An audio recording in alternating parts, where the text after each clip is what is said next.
Hey guys, often I get questions about what do you keep in your bug out bag? What items do you have in there? What do you deem essential? With all this crazy coronavirus stuff going on, that question has been asked to me more than ever here recently. I like to look at my bag more as a get home bag rather than a bug out bag, because my number one goal is always going to be to get back to my home base where my family is, to protect them and provide for them. So that's my initial goal, is to make my way back to the house. This bag that I have, that I keep in my vehicle all the time, and it literally goes in and out every single day. It goes behind my driver's seat in my truck. It's for a hurricane. It's for really, really bad weather of some other kind. And now it's for a COVID-19 pandemic. Let me go real quick through the things that I have. And guys, this is certainly not a how-to or a lesson on what you should have. I feel like in many cases, bags like this need to be more of a suggestion as to things that I feel are valuable to me. You're probably going to have things that will be more valuable to you, and things in my kit will not be valuable to you. And some things that you carry won't be valuable to me. Case in point, maybe like a EpiPen or something like that might be more valuable to somebody else. It just happens to not be to me. Something, if you're diabetic, might be in your kit for diabetes. It's not for me. It's not to say that I won't run into anybody that might be diabetic or need an EpiPen. It's just that from my immediate need and my family's immediate needs, that's not. Okay, let's just start off with what's on the outside. First of all, this is an LBT bag. This is a tiny bag that allows you to put a lot of stuff in here. First of all, I've got my Victos gloves on each side. These are held on the sides through the MOLLE with Velcro, easy on, easy off. You never know when you're going to need some kind of a work glove, any kind of a glove to protect your hand or get a good grip on something. So I have these at my ready whenever I need them. Up here, I've got my glow sticks.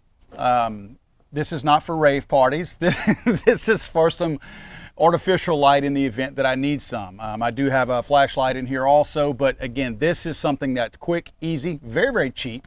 You can buy these by the dozens. I think I got 2 dozens of these for hardly nothing, and I'll see if I can't locate that price and put them online. I believe I got them on Amazon.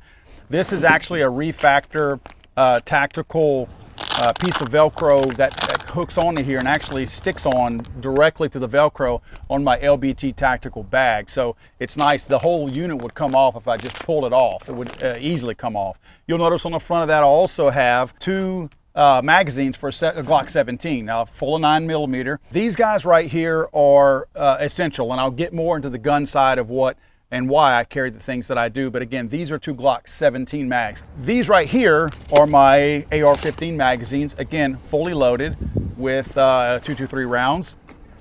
I've also got inside here, you'll notice I have a pair of handcuffs hanging out, and I have a handcuff key inside. I want these quick. I don't want to hook these on the MOLLE or anything, because if I need to get to them really fast, I want to get to them. I'm not a cop. I'm not a security guard. I'm nothing like that.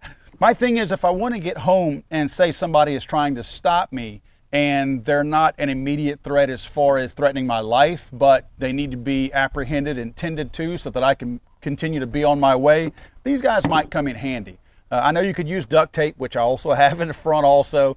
I'm not trying to bring that person home. I'm just trying to get them immobile so that they can't continue to follow me if they are some kind of a physical threat. But again, not so much of a threat that I need to pump some lead into them.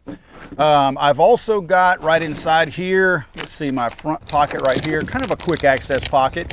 You never know when you're going to need certain things. What I've got is, I've got a charger cord, and I've got an iPhone charger, or I guess I say iPhone charger. This is for an iPhone, but it's got the USB on the USB on the back.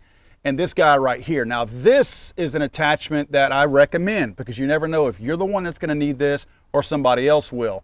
It's got the USB attachment right here for charging a USB device, and it's got your iPhone up here also, and it looks like the USB-C on here as well.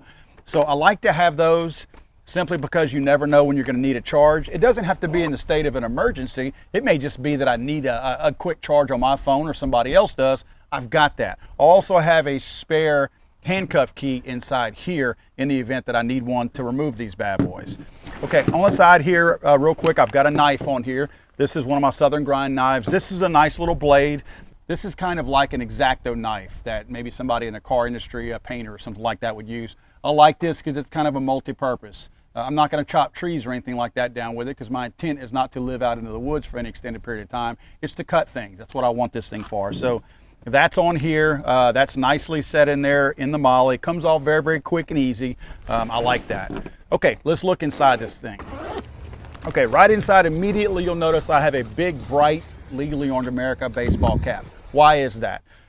In the event that it's an emergency type situation, I don't ever want to give the appearance lugging a backpack and possibly a gun, because I do keep a long gun in there, again, that I take in and out every single day, so it's not left in there overnight, but I do keep a long gun in there.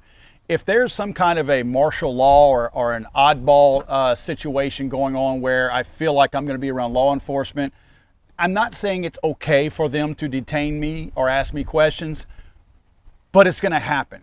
I feel like making it known that you're not trying to blend, you're not trying to hide. I have a very, very, very visible hat.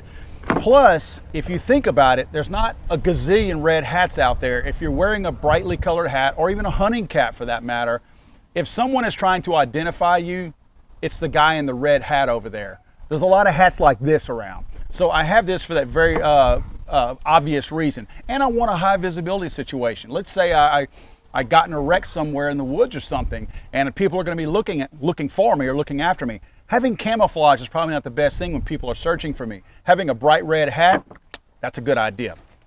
Okay, right inside here, I've got, this is a new addition.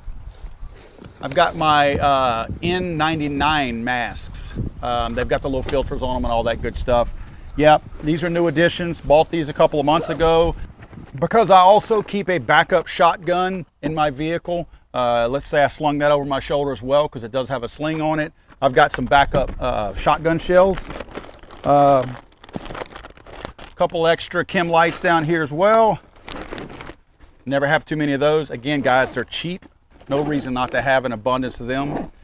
Okay, getting into the back here gets a little more serious. First of all, you'll notice that I have a Glock 17. Glock 17 with a loaded magazine in it, okay? This guy right here is ready to go. The reason why I have a Glock 17, I happen to have a Glock 19 on my side.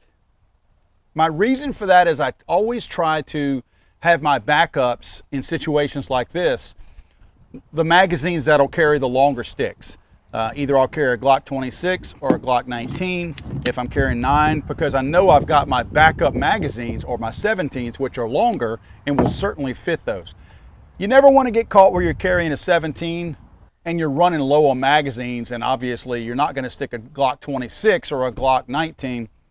This way, by carrying the smallest gun or one of these smaller guns, you have an abundance of magazines. Now I have all my magazines for my Glock 19, but I also have all my magazines for my Glock 17 as well. So I like that. Tourniquet. And again, I have, just real quick, I have a tourniquet in the front pouch right here, along with right next to my handcuffs. So tourniquet, you never know. I do have a full trauma kit in the front of my truck as well, and it's Velcroed in there with a Refactor Tactical bag, so I would snatch that out of my vehicle as well if I were making a run or needed to get out of there quick, but never hurts to have a backup one. Bug spray. I live in South Louisiana. If I am walking for any extended period of time and I'm kind of in a bind and don't have my vehicle, it's probably going to come in extremely, extremely handy. Scissors, really good, high quality, well cutting scissors. You never know when you will be cutting things. Some backup latex gloves. I have some in my trauma kit up there, but you never know when you're going to need some additional ones. This is a fire starter. What can I say? I don't ever want to be in a position where I need to use this thing. But if I need to, I have a fire starter. Then I just have these wound seals in there. You never know. Again, I have a knife on here, and if I'm on my own or whatever, and I need to stop some bleeding pretty quick, I have some wound seal in here. Another backup magazine with 5.56 223 in it, and some more chem lights in here. Guys, this is not a ton of stuff. This is, again, not something that I'm expecting to survive on for days on end. The items that I have in here, oh, and I have a bottle of water and a granola bar in here, a couple of granola bars. I feel like if I get to the point where I need something where I'm going to be spending the night somewhere, I'm just not going to be prepared. That's not what I'm looking for. I feel like where I live, there's nowhere that I currently live or work that I can't walk to wherever I need to be for safety within a day. I am easily probably an hour to 2 hour walk from anywhere, any place that I go. Probably a 30-minute walk, to be quite honest with you, from any real civilization. So this bag is going to get me there. Guys, again, these bags are customizable to you. Don't let anybody else tell you what you should have in there. It does not hurt to go on YouTube when you get done watching this video and look at 50 other videos, because somebody else is going to have better items in there than me, better ideas than me. I don't pretend to be an expert prepper or anything like that. These are just common sense items that I have included in here whenever I feel like, if I got in a bind and I need to get back to my house as quickly as possible and effectively as possible, these are the items that will probably get me there.